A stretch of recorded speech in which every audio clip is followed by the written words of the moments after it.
There we go. Here's Nashville. Nashville, baby.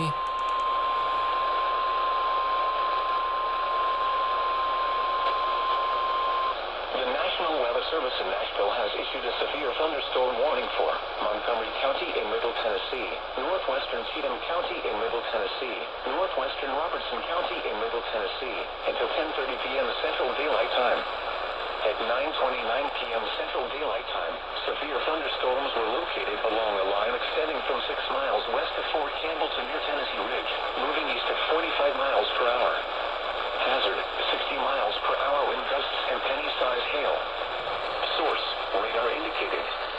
Impact, expect damage to roofs, siding, and trees. Locations impacted include Clarksville, Pleasant View, Cedar Hill, Adams, Palmyra, Cunningham, Woodlawn, and Cheatham Dam. Very cleary. This includes Interstate 24 between mile markers 1 and 23. For your protection, move to an interior room on the lowest floor of a building.